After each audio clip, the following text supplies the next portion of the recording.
Shach Shema, or the sanctified seed of Jeshurun, set apart offspring of the Most High, chosen peculiar people on the earth, open, seeking, and praying to keep His laws, His statutes, His commandments, faith in the Mashiach Yeshai, walk in all the fruits of the Kodash Ruach power, right? Pray you're being diligent, pray you're watching and praying, praying you know what to watch for, pray not be beguiled in these last days, for the elect are even in danger of being deceived, right?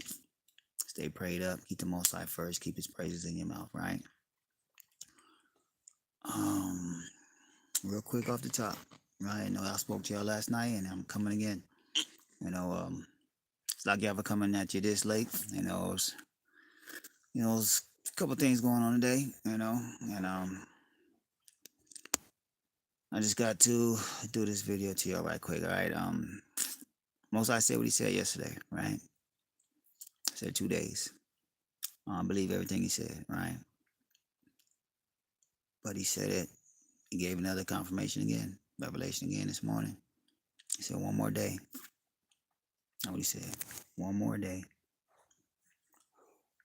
And it came out like, you know, for lack of a better example, as you tell your kids, yo, I'm gonna take you to the park, this weekend.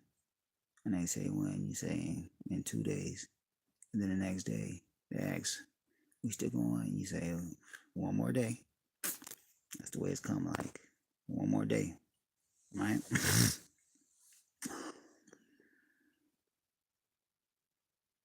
So I just pray you prepare your hearts. Same message as yesterday. We know what the scriptures say about double dreams. We know what scriptures say about how matters established at the mouth of two or three, right? Like I said, I believed when he said the first time, but now we're getting some got some more confirmation. Right? A lot of things happen on earth, y'all. Right? Something else I'm gonna speak on.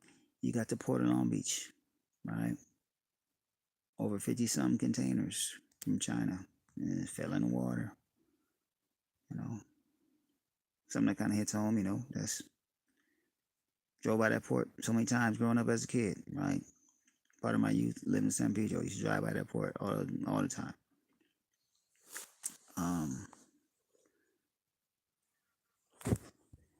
It's already inflation. It's already stuff going up. That's just gonna mess up, more of the distribution pipeline to the rest of the country. 30% of the world's goods come through that port.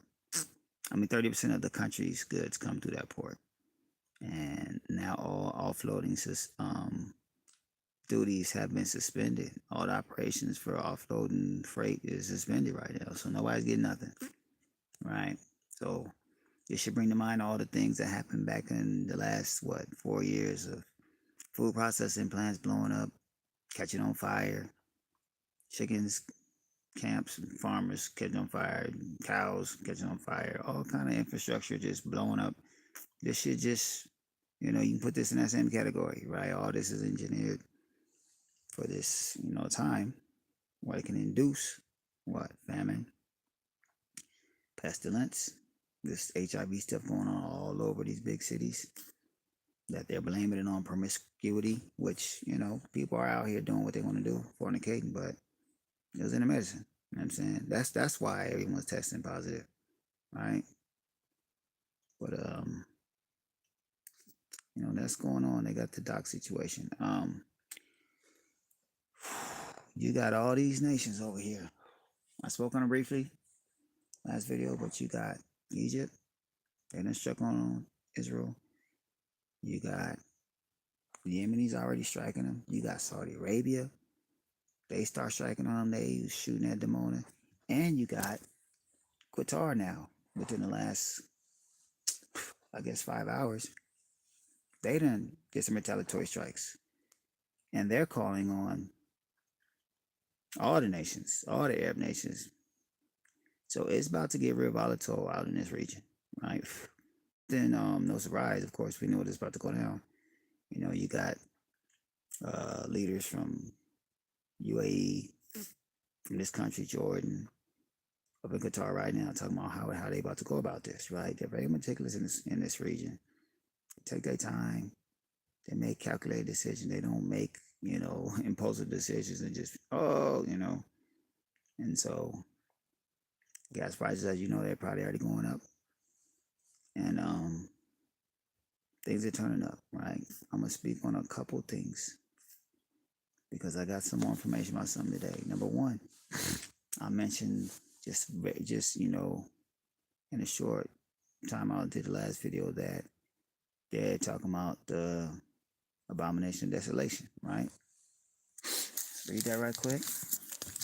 Abomination of desolation happening any minute now because third temple supposed to already be already built, right? And then I'm gonna tell y'all something else, man. It's gonna mess with you for sure. This is Mark, right? Mark chapter 13 and verse 14. But when you shall see the abomination of desolation spoken of by Daniel the prophet standing where it ought not, where it ain't supposed to be, let him that readeth understand, then let them that be in Judea flee to the mountains. It's the sacrificing of a pig on the altar. That's what this is. Shalom, shalom, sis. This is what it is. And mind you, let's go to Daniel. And I'm gonna bring something else out in Daniel. So you see what's going on. Mind you, I got another advisory from the Most High. He said one more day. What he said. I didn't ask for either of these things. This is what he's showing. This is what it is. Right? This is Daniel chapter 9 and verse 27. And he shall confirm the covenant with many for 1 week.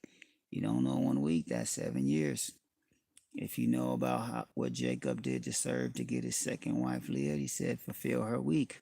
Was it a 7-year span? So this is talking about the last 7 years on earth. It says, and he shall confirm the covenant with many for 1 week. And in the midst of the week, in the middle of the week, which would mean 3.5 years, which would mean 42 months, times and a half, 3.5 days, right? 1,260 days. This all talking about the midpoint of the last 7 years. What's going to happen? In the midst of the week, he should cause the sacrifice and the oblation to cease. That's the food. And for the overspreading of abominations, he shall make it desolate, even unto the consummation. And that determined shall be poured upon the desolate. So the consummation, when it's all over and said and done. Mashiach on his return. So there's going to be a regulating of how you're going to be able to consume food at the 3.5 year mark to the consummation. All right. This coincides with the abomination of desolation. It's going to give you a marking point of where you're at. Also, destruction of Babylon. We went over that yesterday. 3.5 year mark. Mind you, I keep tabernacles. Memorial blowing a trumpet. Coming up this first day. All right. And so tomorrow, sundown tomorrow, like I said, it could be a 2 days right there. Some things can definitely get to start happening because that will make it 1,260 days, like give or take a day. You understand? Let me read to you what I just found out. Listen to this here. And I'm gonna go over to bring out because this is the bring out I was under for like the whole time I got into the truth. Up until about probably say about a year and a half ago. I started looking at it a little different. This is Daniel chapter 12, right? I'm going to just start at 9. It says, and he said, go thy way, Daniel, for the words are closed up and sealed to the time of the end. The words of Revelation, how the end time going to go, right? Verse 10, it says, many shall be purified. How are you purified? By as gold is purified in the fire? You're going to go through trial. You're going to go through great tribulation, right? Many shall be purified and made white and tried. When you're made white, that means your garments are white. That means you kept the law. You were found faithful and you get raised up if the Most High have you what? Tried and put to death, right? It said, but the wicked shall do wickedly, and none of the wicked shall understand, but the wise shall understand. Well, I understand. I pray y'all sure I got the spirit. Y'all understand that these things must surely come to pass for us to get the kingdom. There's no way around this, right? Verse 11. And from the time that the daily sacrifice shall be taken away, this is what we just read in Daniel 9, and the abomination that make it desolate set up. So he's just showing you at the same time. It says what? There shall be 1,290 days. There shall be 1,290 days. Right? Now, is it telling you that it should be 1,290 days from the beginning of the 7 to the midway point and 30 days more? Or is it telling you it's going to be 1,290 days from that point to the end until the consummation? Right? For so many years, I thought it was from the beginning of the 7 to the 3.5 years plus 30 days, which make it 1,290 days. Now, I began to revisit that today because I got some information. In addition to what we was already told yesterday, what I spoke on yesterday, I found out literally 1 month from now, which will line up with 1,290 days, there's a new travel system that's going to be implemented, right? And it's called the EES. If you got a passport, tangible, paper one, not about to mean nothing, in 29 countries. In 29 countries. These will be the first ones to do it. All right, mind you. In America, you can drive from state to state. You don't need no passport. You don't need nothing. This is all one country. But Europe, even though it's not that big, all these, countries out there, they're basically like states. If you really, look at it, they're like for size. And they have the same type of setup to where you can hop and backpack all through that boy, and you don't really like need a passport. You just kind of have like some type of ID, right? And so 29 countries, including Australia, I think, in Canada, they're going to implement this system called the EES. Google it and see what it is. What it is a replacement of the passport and all the ways and the functions of it, which is stamping it, that you came to the country a certain time, that you're valid for the time allotted on the visa, and when you exit, they want to take that basically out of your hand to where they're the only ones having it. He said, how you gonna do that? Because they want to document your entry in, your entry out through biometrics, facial recognition, scanning your eye. All right. This should sound very familiar, right? Mind you, in 1 month. Who's a part of it? Basically all the countries in the EU plus Canada and Australia. It's already they're down with it. And in 1 month, it's going to be law. If you call yourself trying to go to any of them countries next month and you ain't got EES, you're not getting in unless you let them take your info, scan you up right there, and they're going to keep it for 3 years. Right? Which that's going to lead up to the return of Mashiach. When you're looking at all this, it's like, wow, where'd they get that number from? Why do they want to keep it for 3 years? Mind you, you know what the scripture says? Let me read that one again. Daniel chapter 12:11. And from the time that the daily sacrifice shall be taken away, and the abomination that make it desolate set up. How are they going to take the daily sacrifice away? By setting up this, technology to where you can't buy or sell. And that's why you ain't going to be able to get no food unless you got this mark. So they're going to take it away.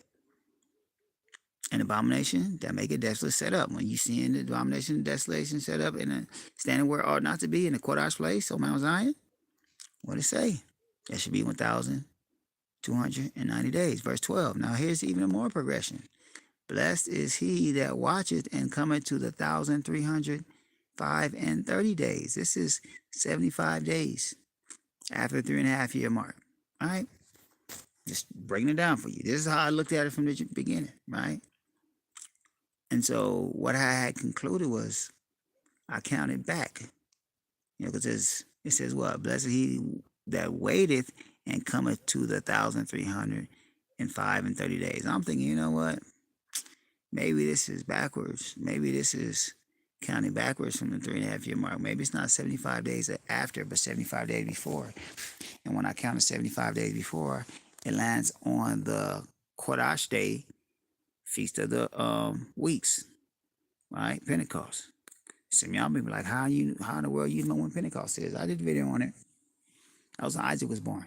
Got to read Jubilees chapter 1, chapter 6, and chapter 16. It breaks it all down to you to show you Isaac was born on the middle of the 3rd month, which Moses said, what? He told Pharaoh, man, let us go so we can keep the feast of our Most High. What feast is that? They came out in the 3rd month. Feast of Weeks. And so I'm thinking that's what the 1,335 days was referencing to, right? I was also when the new covenant is coming out. The old covenant came out, so I'm like, okay, this is when the new covenant gonna come out. And this is how it's gonna go. Feast of Weeks came and went, and nothing jump off. But this right here showing that this type of travel system, which is directly connected to digital banking currency and the whole beast system of everything connected to you physically, no paper, nothing. That thing right there, I can't ignore that, right? Now, mind you, there's extra biblical text. It's in my phone. I'm sorry, I can't pull it up. But there's extra biblical text that still supports the latter, supports things being set up before, right? The 3.5 year mark, a month before, right? And so I'm just bringing these things to the forefront. One thing is for sure is that prophecy the Most High revealed, and those are for sure. And I'm just trying to make sure I can line it all up with script because Feast of the Weeks, Feast of Trumpets, that's next week on the 1st, which lines up perfect if, lines up. So we got a lot going on, you guys. Again, it's not fear-mongering. This is just, advisory. Keep everybody aware of what's going on. These things are surely going to pass for the kingdom to come. So I just pray, that we are aware and we're not. Oh. So it's late, y'all. It's like almost 12 midnight. But y'all, stand diligent, praying the Most High, ask for instruction. Ask any question you can, because the wit is going to be hiding itself soon. There's no way that we should be blocking this out from Babylon. It is the great city. I hear people saying this other places. It's not. Babylon is the great city. And we don't want to do nothing, to full on catch ourselves, unprepared. Prepare, pray. If you can flee, flee. If not, prepare for the worst. Be the will of the Most High, come before y'all. I do want to do another video. I had planned to do it tomorrow. I had some has come up, and I gotta situate some things tomorrow in the preparation. How you're willing, I can do it. If not, on preparation tomorrow or on Sabbath. But I want to do a lesson on Hades, right? AKA Sheol, AKA hell, right? So people to know and understand, like, it's being taught that there ain't no such thing as a lake of fire and all that stuff, and it's just the valley of Gehenna and all this stuff. This is a real place. And so I have read a lot of extra biblical text they're bringing out, but I'll just stay in the Bible and use just one extra biblical text and just show pretty clearly, what hell is, what the bottomless pit is, what the grave is, and, the chronology of end times and how, folks they're going to go there, where they're going to dwell, and then, where they're going to go after when they get the judgment. People that are dead right now, they're not in the lake of fire right now. They're in hell. And we're going to go over that. And then the righteous, we're going to go over where they go as well, according to Scripture. And get some understanding, get some clarity. Most High will, save some through fear. The Scripture says, some of them you got to save through fear. Pulling them out the fire. Some people are not going to hear this truth and believe it right away. And they're going to need to hear something that's going to spook them. We'll read it. here's something that have you like, what? That's gonna happen? Yeah, right. Let's see. Let's see. This is Jude 1 and 22. It says, and some have compassion, making a difference, and others save with fear, pulling them out of the fire, pulling them out the lake of fire, hating even the garment spotted by the flesh. So some of us, we got to just bring out these prophecies and letting the prophecies, by the Spirit is going to spoken like, man, I don't want to do that, right? Like, there's nothing wrong. Like, that's part of the scripture, man. A fiery indignation. Literally, that's going to come on your spirit forever. And so, just want to bring these things out. I'm looking for the Most High will to be done. These things got to happen. I don't know how much time we think we have. And we ain't got no time, man. And Mashiach is not coming on the 23rd at all. At all. Guaranteed. At all. He's not coming. There's too much that have to happen. So I pray y'all revisit, man, these chronology scriptures like the lessons I did, man. Revelation 17. All right. I always talking about that Revelation 17 and the beast. And second address, chapter 11 and verse 12, and the eagle. That'll help you know exactly how this thing about to go and how will we return to Israel. That'll tell you every single thing how this thing's gonna turn out. You ain't gotta guess, worry, wonder, none of that. All right. Salakia. So I pray you have a blessed preparation. Pray you keep the most high first. I pray you being prudent in all of your ways. All right. And I pray that you're making time, just to spend with the Most High and get in a quiet spot so we can speak to you, minister to you, give you some instruction on these last days. All right. Everything's blessed. Everything's Kodash. Thank y'all for y'all prayers. We continue to pray for y'all. And how it will be done, right? All praise always to the most mighty Ahaya, Yeshua Ahaya, Bahashim Yeshai, Kwam Yasharala. The Most High just, he's righteous, he's true, right? Shalom.